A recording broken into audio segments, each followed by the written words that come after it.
Hello,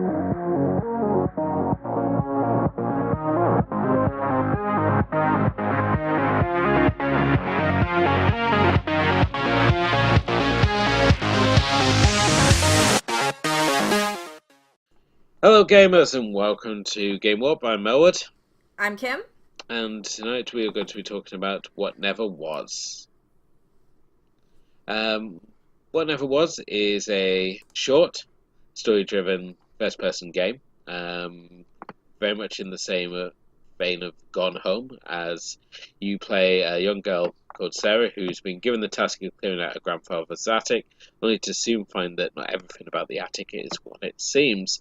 Um, this is a game developed and published by one-man team of Acke Hallgren. I think I'm pronouncing that right, but my Swedish isn't the best, it has to be said. And this is this is certainly an interesting game. I mean, Kim, what did you obviously think of Well, this one? first of all, before I go on my thoughts, we have to thank the developer for sending us a pre-release key so that we can check this out. The game is released on January 11th, 2019, and it's supposed to be less than an hour long to play. About an hour, he gives it. I played it in about 30 minutes, so I guess it depends on how you approach it.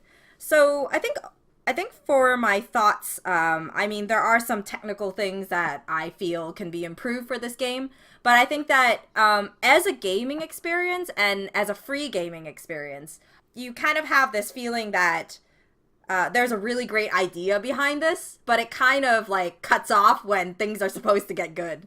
So it's more like a prologue to maybe test the waters or something. I feel like that's what it is, but I'm not sure whether that really is the idea behind it. How about you? Yeah, I mean, this is obviously in many ways like a throwback to the likes of Myst, being the most obvious example. But I think for more modern gamers, they're going to obviously want to compare it to things like Gone Home. However, unlike Gone Home, this one actually gives you a little more to play around with than just reading Yeah. bits and notes, as we got some pretty decent voice work in there. Yeah, I'd actually compare this one to Marie's Room, which is also a free Steam game. That one, I think, was about an hour long as well. The difference between Marie's Room and this one is that Marie's Room, it feels like a more complete experience. I'm gonna link my review in the description below if ever anybody wants to check that out.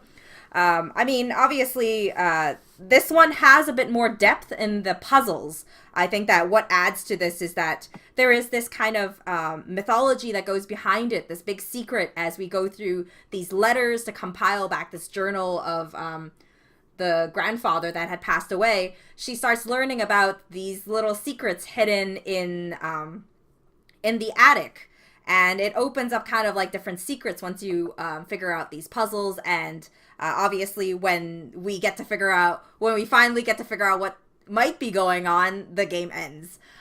So obviously, I think that that's kind of makes it more of a tease than it is of an actual game. But I mean, in terms of like story wise, it's actually reminded me.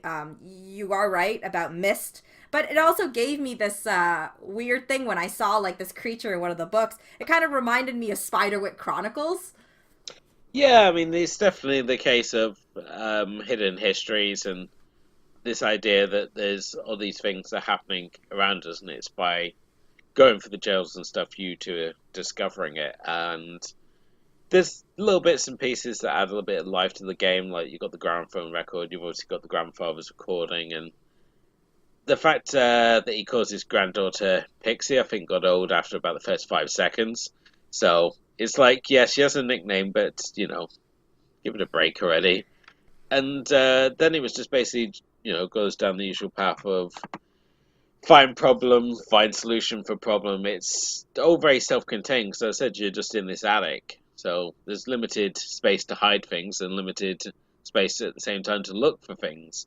So your biggest sort of challenge is this set of drawers that you have to figure out how to unlock. There's obviously other things such as a globe that obviously has puzzles to it as well. So yeah, it's as I said, it's the as you were saying, Kim. I mean, it was estimated that this is an hour to complete, but you finish it in half an hour, and I think that's about the general sort of time we're going to be looking at for people to to sort of figure this one out. As you, Mm-hmm. nothing's particularly hidden as such. It's sort of like, go to desk, find piece of paper, read journal entry, and I think you spend more time reading things than you will struggling to find things because everything is pretty much easy to find if you're just doing long sweeps with the mouse to see what highlights and then just putting it all together. So Yeah, there is that nice thing that mostly everything you could interact with, as in like there's some sort of dialogue she's gonna make. Some of them are quite repetitive. Like if you go in the drawers, they're gonna say like, "Oh, whatever desk drawer" or something like that, and they'll repeat it for every single one. But obviously, this is a small game, so there's not as much variety as we would expect. Like a full drawn, probably a game that you pay for would be. I definitely like to see this world being expanded a little bit more. I just feel like this game feels like it's a really nice like free game experience to just kind of experience this world. Kind of like, when we played Leaving Lindo to kind of get an idea of the world of Eastshade, which is an upcoming game in February, when we, like it was like a year or two ago that we did that. as I said, it's a hard game to sort of recommend because what we're basically looking at here is a tech demo, so perhaps it is going to lead into something bigger. But I mean, look, if you have 30 minutes or an hour of your time and you want a short little gaming experience, which is free, I'd say that this is not a bad choice. I mean, Steam has a lot of free game garbage on there. Let's not joke ourselves. And this is one of the better ones that I've seen for sure. I mean, it's comparable to Marie's Room. The graphics are done really well. There's nice voice work. There's no grammatical errors in the writing. There might be a spelling here or there that was wrong, but nothing huge. I'd say this. I mean, on a purely tech level, I like just like a gaming experience level. I'd say that if you really wanted to put subtitles in there, you should put it on decent size and not like minuscule. yeah, If you want a minuscule, you might as well just not have it. That's one of the criticisms I had.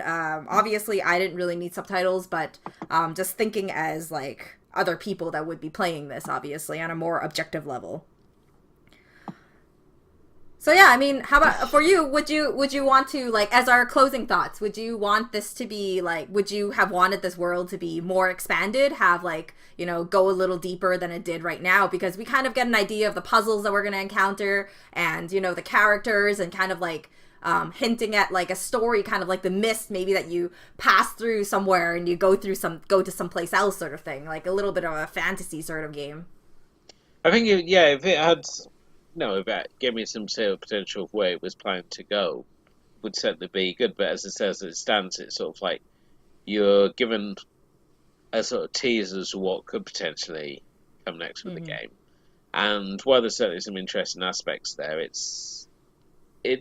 this very sort of diverse in this sort of style of gameplay. So I think after this tech demo or not whether you're going to really want to play more or not. I think the gameplay itself is as I said, it's one that people are either going to like or dislike depending on what sort of gaming you like. For example, if you did like things like Mist or Gone Home, I think you may enjoy this and want to see more. But I think for other people, they may find that it's just kind of nothing and not enough to really sort of engage them. So yeah, it might lack a bit of depth because of its length, and it's very it's very self-contained in that sense.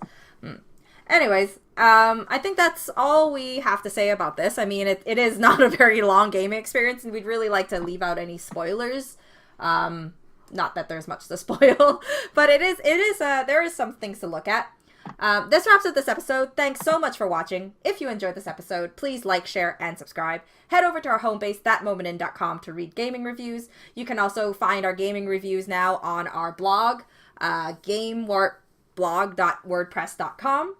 To get gaming news every single day, you can follow us on Twitter and like us on Facebook at Game Warp Podcast. You can check us out on Instagram, where we share some gaming obsessions, what we're currently playing, and other fun little things like that at Instagram.com/Game Warp Podcast. And when we do stream, you can check us out on Twitch, twitch.tv/Game Warp Podcast. Till next time, bye!